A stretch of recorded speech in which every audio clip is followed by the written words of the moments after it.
have two questions from things you're saying. So the first one, which I think would be interesting, is kind of explaining, Bitcoin pools. Why would someone like me, or well, just anyone, why do I want to be in a pool? What's the point of being in a group mining Bitcoin? And then the second, we'll get to it, is what is the importance eh, of like mining, and more from a verification standpoint. But if you're someone, again, not really familiar with Bitcoin, well, why is there Bitcoin being created? Why, like, what's the value add to the network? But let's kick things off. Maybe do you want to explain the benefits of pooling and Sure. Bitcoin pool? Sure. Pools, and there's a number of different pools. They charge at different rates. What they do is they're a conglomerate or of miners. So the miners pool their machines to raise the relative hash power.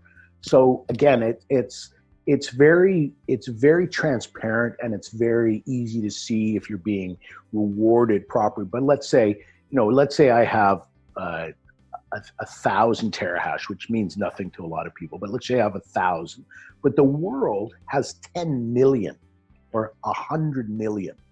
So I'm a very small fish compared to this, but I go into a pool that maybe has, 1/100th or 15% of the world's hash power is in my pool.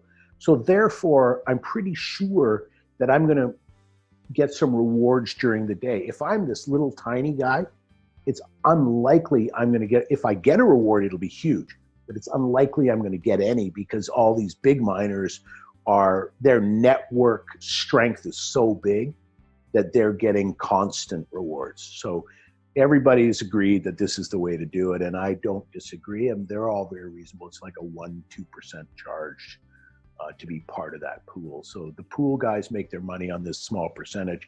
But so if let's say I go in at 1,000 and I'm getting that percentage of our pool. So whatever the pool gets in the day, I'm earning my percentage of my input to that pool. So it's very clear, and there's no real other way to do it at the moment than Yeah, being part of I, a pool. I think the big reason behind it, and you kind of touched on, is it's predictable. You, instead of sitting there and hoping that you mine something this month, you have something every day, even if you're not the one who finds it. It's kind of that team environment. Well, one person scores, you all benefit. Whereas, of course, the other way, hey, it would feel great to mine that 50 bitcoins at once, if you were the back in those days. But I think that was a big reason. And yeah, to put it in perspective for people, there's 10 people, you and a couple of your friends come together, you want to do a mining pool. Obviously, let's say you come in with 30% of the miners, so you would get 30% of whatever the team brings out. Pretty Yep. straightforward. Yep. Do you want to touch on, so then, that other question, for people that are sitting on the sidelines and they go, okay, like, but I don't really understand why Bitcoins are created, every 10 minutes. Do you want to touch on that a little bit? Sure. I think you have to go back again and look at where's value, and how is anything worth money, right? It was I think a month ago that the first transaction, actual physical transaction of Bitcoin for something occurred, and it was the guy that bought a pizza for 1,000 Bitcoin. Okay. And the guy's like, "Whoa, what are you talking about?" But I can go back and say this: like, how did gold get its value? Right? Gold got its value. Some guy, I don't know if we talked about this, but you can imagine some guy in a creek, and he picks up this chunk of gold and goes, "Wow, look at this! This is pretty cool." And he's walking down the street, and his buddy comes by with a loaf of bread, and his buddy goes, "What's that?" He goes, "Hey, check it out, man." He goes, "Wow, hey, I'll trade you the bread for that. That's really cool." The guy goes, "Yeah, no problem." So they trade, right? Because that's how anything of value is created. So they go, "Yeah." And the guy goes home, and his wife says, "Well, where's the bread?" He goes, I traded it. Look what I got." And she goes, "What the hell is that?" Right? It's this chunk of, I don't know. It's this kind of thing. It's gold. She goes, that's not worth anything. He goes, yeah, that night he feels bad, so he bashes it into like a beautiful bracelet for her. And she's next morning she gets up and goes, oh my God, that's beautiful. She goes out and her friends say, what's that? And, oh, my husband made it. And well, I'd like that. I'll buy this from you. That's how, value is created. Because where was the value in gold? Like, how do people want to pay for that? And so Bitcoin's the same, like anything. If people see it as a perceived value, so when you can do a physical transaction for a service, for a good, value is created. And Bitcoin, when you know that there's only going to be a certain amount of Bitcoin, there's a finite amount of Bitcoin ever going to be available in the world.